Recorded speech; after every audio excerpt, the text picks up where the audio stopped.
Bonjour, donc on se retrouve aujourd'hui pour un nouveau tuto sur Logic Pro et on va voir comment ajouter un patch ou une banque de sons pour le sampler EXS24. Alors, ici, vous avez le fameux sampler, voilà, et ici vous avez vos banques. Quand vous cliquez ici, donc on a plusieurs dossiers contenant des sous-dossiers, enfin contenant nos sons, hein, d'accord ? Ok, donc ici tout est très bien, et justement un abonné me posait la question de savoir comment on pouvait ajouter ses propres sons, alors soit si on ajoute les propres sons, ou si on télécharge des banques gratuites, notamment je vais vous montrer un lien, et savoir comment on peut créer un dossier qui contient plusieurs autres sons. Là vous voyez, j'ai un dossier qui contient un sous-dossier qui contient d'autres sons.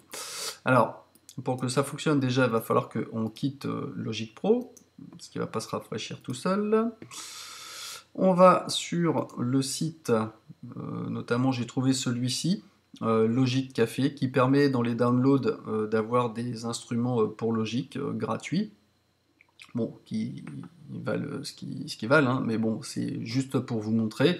Donc il y en a plusieurs ici. Hein, vous sélectionnez celui ou ceux que vous souhaitez, ou vous les regroupez tous. Moi j'en ai téléchargé quelques-uns, hein. Vous faites là, un clic droit, hop. Voilà, vous avez le contenu, là, le Borine, avec un descriptif, le nombre de sons qu'il y a, et ici, alors moi c'est... voilà, donc vous cliquez ici, moi la vignette elle est désactivée, mais vous cliquez ici, hein, ça affiche en bas le zip. Donc moi j'en ai téléchargé plusieurs, donc ici, que j'ai décompressé en cliquant dessus, et ça m'a généré donc un fichier XS, hein, que j'ai regroupé ici. Donc là j'ai téléchargé 4 banques qui portent le nom de logiccafé.com, avec ici on a un Korg Poly6, un Matrix 6, Oberheim et un Roland. Voilà, ça va être une rythmique certainement. Donc qu'est-ce que je veux faire? Je veux que dans ma liste de EXS24, je veux avoir le dossier Logic Café qui contient ces patchs. Alors comment faire?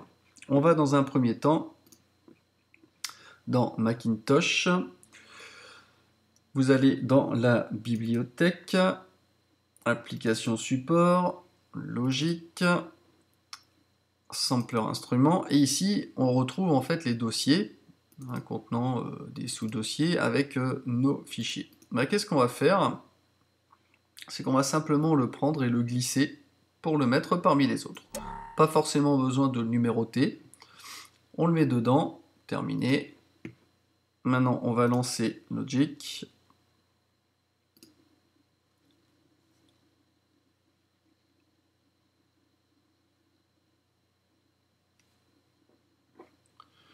Voilà, on crée une piste. On va aller chercher un sampler XS24. Voilà. Et maintenant, on va dans le menu déroulant et vous voyez que Logic Café apparaît avec nos 4 banques qui contiennent plusieurs sons. Voilà, notamment encore. Alors effectivement, vous pouvez avoir parfois une fenêtre qui s'ouvre en disant qu'il y a plusieurs correspondances. Donc vous faites OK, parce que si vous faites ignorer, ça ne marchera pas. Faites OK. Voilà, on a alors ici le Matrix pour celui-ci. Bon, c'est pas forcément des sons extraordinaires, mais c'est pour vous montrer le principe. Comme ça, si vous créez vos propres sons, savoir où les mettre pour qu'ils apparaissent dans le menu déroulant. Après celui-ci. Et on a le dernier, le Roland, qui doit être certainement une boîte à rythme. Ça va être dans les premières notes. Et voilà.